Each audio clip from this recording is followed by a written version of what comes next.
Basi wapendwa wangu, na msalimu katika jina la Yesu Kristo. Ninajua ninyi ni wazima. Ninashukuru kunilike hizo siku zote mnaonifuatilia kwa YouTube, kwa TikTok. Na leo hata nitafungua Facebook yangu, nilikuwa nimeifunga lakini nitaifungua. Na ninajua ya kwamba Mungu atatutendea mazuri, Mungu atatutendea mema. Na ninaomba mkuwe muna like, alafu mnaniambia, muna like, muna comment kitu. Alafu kama unataka kunifuatilia zaidi, nilikuambia tafadhali namba yangu iko hapo. Ninaomba uweze kuwa unachukua namba yangu na unanifikia live. Mimi ninaweza patikana wakati wowote. Ukinifikia live tutaongea, nitakuambia, tutasemezana pamoja. Wengine nashukuru ni waimbaji, na nyinyi ninamuona mkinilike, mkinifuatilia. Kwa hivyo ni asante sana. Tutasaidiana katika neno la Mungu mahali ninaweza na wewe mahali unaweza, na tutashikana pamoja na tutaenda mbele. Basi ninataka nimwambie katika jina la Yesu, kuna dakika chache tu nataka kuongelelea kitu tunataka kuongelelea.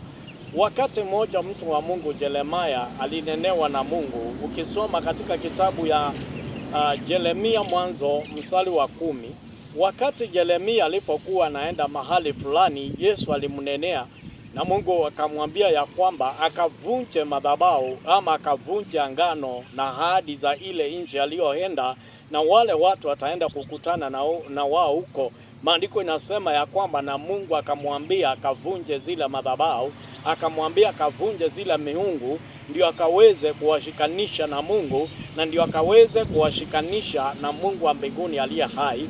Na tena ukisoma tena katika kitabu ya Mungu Deuteronomy 12 mstari wa 1 kuteremka, maandiko inasema ya kwamba na wakati unapoenda katika nchi fulani ama mahali fulani unakapotembea, endo kavunje miungu ya huko ama maangano za ishara za miungu ya kuzimu, ili ukaweze kukumbalika katika ile nchi ambao unatembea.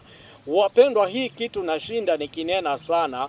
Anjalishi tunaweza kuwa mtu anaenda sana, anjalishi tunaweza kuwa unaenda mbali katika mafanikio, katika mambo yako, na unafika mahali ile mambo inafika mahali inakwama, ama unaanzisha mambo na jambo linaenda linaketikia mahali, ama unaweza shikana na mtu na mkifika mahali mikozi inatokezea, hilo uhusiano hilo lapiki unaisha bila sababu, unakosana bila sababu, wengine wanaenda bila kukuambia kwa heli, na huyo mtu mnaachana kabisa, na hiyo inakuwa hivyo, na stori yako inaishia hivyo, ndoto yako inaishia hivyo. Unaweza kuwa mumbili mzuri sana ama muimbaji mzuri sana, unaanzisha uimbaji wako mzuri, volume 1 ulianzisha vizuri, volume 2 vizuri, lakini ikifika mahali stori yako na maneno yako yakaishia hapo. Ukaoleka mboma ya kwanza, ya pili, ya tatu, ukafika mahali ile mboma ikaisha bila sababu, ukakataa kujua. Wewe mwanaume ukaoa, mboma ya kwanza, ya pili, ya tatu zikaenda ikavunjika, ikaisha bila wewe kujua. Ukapata kazi kubwa, ile kazi ikaisha bila wewe kujua. Vitu kama hizo zinakuandama, madhabahu kama hayo yanakuandama, maspiriti kama hayo yanakuandama, manzito ya maisha kama hayo yanakuandama. Unajaribu kusave lakini inashindikana. Unajaribu kuvunja ukuta fulani lakini inashindikana kwa maisha yako. Unajaribu kukaa katika utakatifu wa Mungu lakini inashindikana kwako. Unauliza kwa nini Mungu nilimfanyia nini? Kumbuka Deuteronomy 28 inaniambia ya kwamba tukihaidi maneno la Mungu na tukifuata neno la Mungu tutafaidika, tutasaidika, tutaona Mungu, tutaona neema ya Mungu, tutaona mwangaza wa Mungu, tutatembea na Mungu, tutatembea na nguvu za Bwana.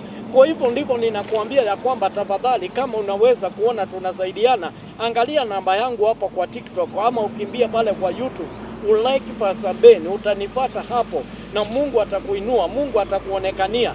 Na chochote unasikia unaweza kunisapoti katika kazi ya Mungu, funike aibu. Nilikuambia kupeana, tuliambiwa tupeane bure, lakini kuendea ile injili ama kupeleka ile injili ni gharama.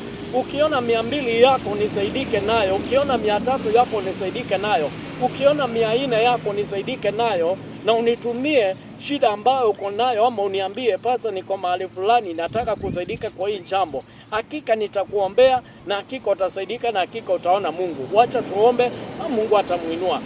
Baba, katika jina la Yesu Kristo, mfalme wa mbinguni, Ninaamini ya kwamba unaweza na hakuna Mungu aliye kama wewe. Ninavunja kila madhabahu zote za ufalme wa giza zinaofuata hao wapendwa wanao ni like kuanzia leo na kuendelea.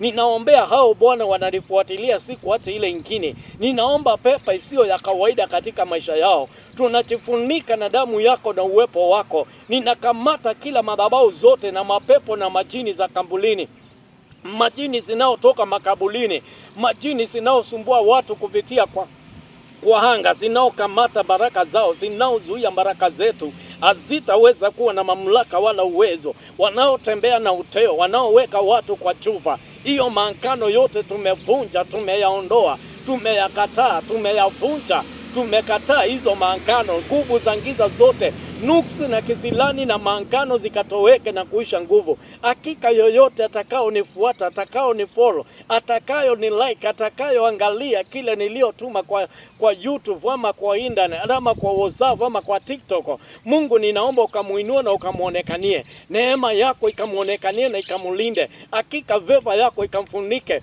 Wiki huu tukawe wiki ya baraka na ikawe wiki ya neema. Asante Yesu, maana umetenda. Inuliwa na upewe sifa na utukuzwe, maana umetenda zaidi na utawainua na utawaonekania. Asante maana wamefuata nguvu zako. Sio mimi wanefuata, sio mimi ninatenda miungiza, ila ni wewe unaotenda kupitia nguvu zako ulioweka ndani yangu. Wainua na waonekanie na walinde katika kila njia. Na ni katika jina la Yesu Kristo mwana wa Mungu aliye hai nimeomba na kuamini. Amen.